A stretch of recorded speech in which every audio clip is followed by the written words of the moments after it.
Alors, bonsoir, mesdames et messieurs. Bienvenue à San Diego, la 8e épreuve de la saison de la Hydroplane Racing League Québec pour la San Diego Cup Bay Fair. Alors, un circuit avec des particularités assez spéciales, avec des longues lignes droites, tout ce que ça permet d'avoir des vitesses de pointe d'environ de 175 000 à l'heure et des virages extrêmement larges. Et le tout est sur une baie fermée qui, évidemment, comporte de l'eau salée, donc très difficile. Mais également, on ne sent pas le vent, ce qui a aidé les pilotes tout au long de la soirée. Coup de théâtre, Matt Palmer et Pierre-Luc Lacasse ne feront pas partie de la finale. Ça fait un peu mal pour les deux pilotes pour la suite des choses. Alors, Maxime Corriveau, le GP 444, le Sporting partira du troisième couloir. Il peut remonter au championnat et garder espoir pour la suite des choses dans le GP 444 du troisième couloir. Yannick Laberge, deuxième finale pour lui en carrière, le GP 751 Lalo Racing partira du deuxième couloir. Pilote à surveiller, évidemment. Armatran, le Nova, le GP26 partira du sixième couloir. Pilote très rapide, très bien positionné au championnat pour la suite des choses. Marc-Antoine Racine, le premier couloir, le GP17 Defying Gravity, partira à l'intérieur. Il a eu le plus grand nombre de points tout au long de la soirée. Pilote extrêmement rapide. Première finale pour lui cette saison. Martin Rochon, le gagnant de la consolation, le GP 773 partira complètement à l'extérieur dans le septième couloir. Martial Boyer, GP 447, pilote qui va extrêmement bien, le Miss Oh My God partira du cinquième couloir. Et pour conclure, Derek Demers, une quatrième finale consécutive pour lui depuis son arrivée dans la HRLQ. Le GP44 partira du quatrième couloir. Alors, on est à 40 secondes du départ. Est-ce qu'on aura le droit à une finale assez spectaculaire comme c'est le cas depuis le début de la saison? On est à 32 secondes. On vous le rappelle, Lacasse, Palmer n'ont plus se qualifié pour la finale. Ça va faire mal. 22 secondes avant le départ. 18. 15. Regardez ce départ. 10 secondes. Les chutes Niagara en mouvement. 5 secondes. Oh, quel départ pour Martin Rochon à l'extérieur. Du septième couloir. Qui sort du virage? C'est Yannick Laberge. Lalo Racing. Deuxième, Marc-Antoine Racine et Derek Demers. Et Corriveau qui se pointe dans le troupeau. Alors, c'est Yannick Laberge qui se pointe en avant. Racine, et regardez, on est 7 de large. Et Demers là qui s'éloigne devant Maxime Corriveau.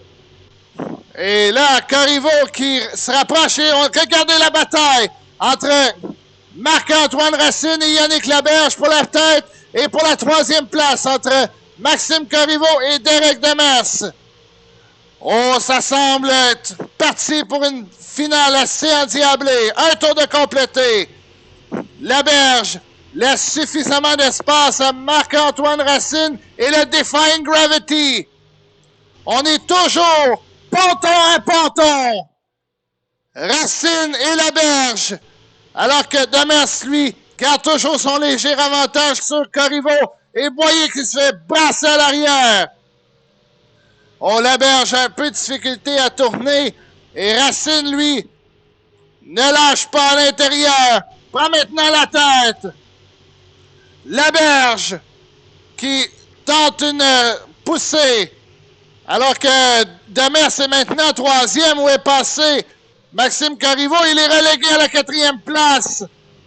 Devant Martial Boyer qui est cinquième. Martin Rochon, sixième, et Armatran, septième.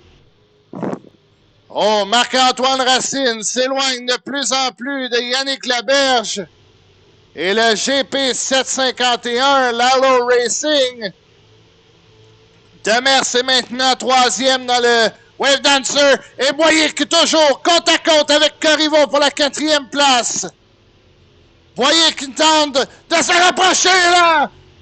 Semble avoir monté dans la queue d'eau de Maxime Corriveau et ça va faire mal. Et Racine, lui, s'éloigne d'environ 2-3 longueurs de queue d'eau sur Yannick Laberge avec 2 tours à faire. Demers, c'est toujours 3e. Corriveau tente une dernière attaque. Voyez 5e, Rochon 6e, Traz 7e. Quelle histoire ce serait pour Marc-Antoine Racine qui en est à sa première finale cette saison. Lui qui n'est pas présent pour des raisons de logistique pour préparer l'embarcation en vue de la nouvelle saison. Un tour à faire pour le pilote de Les Cèdres, Marc-Antoine Racine. Lui qu'on verra en 2,5 litres cette saison avec son père Stéphane. Laberge est toujours 2e devant Derek Demers. Corriveau toujours 4e. Boyer 5e. Rochon 6e et Traz 7e. Un demi-parcours à faire pour Marc-Antoine Racine.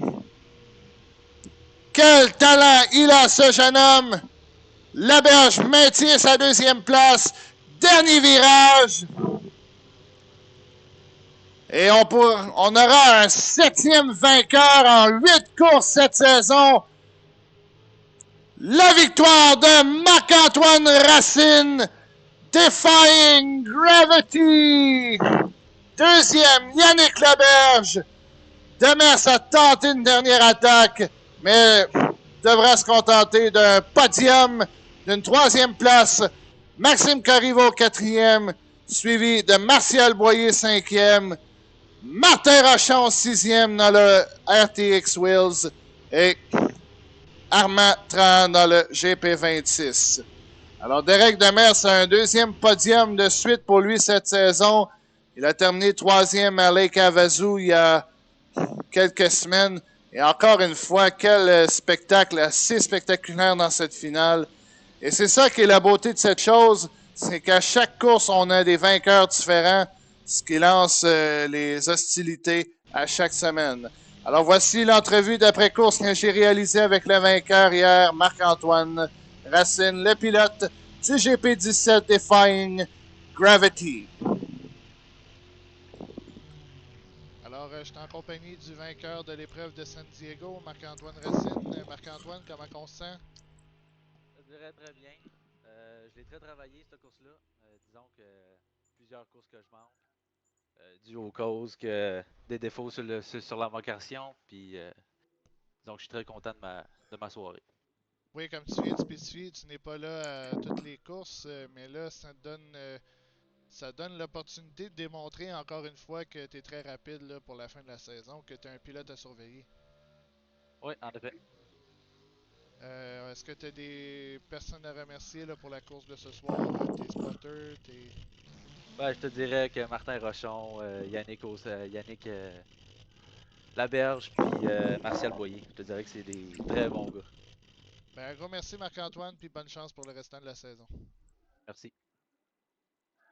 Et ce qui est très important également à se rappeler, c'est qu'il ne reste que 3 courses à cette saison de la HRLQ. On ira à Tonawanda dans 2 semaines sur le circuit extrêmement difficile. Et il faut rappeler que le 5 mai, il y aura une course séries éliminatoires pour les 8 premiers. Et des surprises qui peuvent arriver jusqu'encore d'ici là. Pierre-Luc Lacasse mène toujours le championnat devant Matt Palmer. Maxime Corriveau qui se rapproche avec sa 4e place en finale. Martial Boyer, même en ayant manqué 1 ou 2 courses, se situe toujours 4e devant Armand Trahan.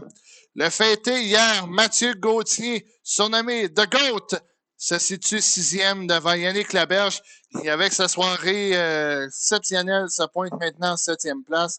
Et Gustave Imbeau, lui, avec 2 courses manquées, est pour l'instant sur le siège éjectable à la 8e place. Alors, des pilotes encore à surveiller. Une belle lutte qui se prépare pour la dernière place disponible pour les séries éliminatoires le 5 mai à Firebird Lake. Alors, au nom de la HRLQ, en mon nom personnel, Nicolas Allard, on vous remercie d'avoir été des nôtres pour la finale de San Diego. Et on se donne rendez-vous dans 2 semaines sur le petit parcours de Tonawanda pour la Coupe Thunder on the Niagara. Merci beaucoup tout le monde et à dans 2 semaines.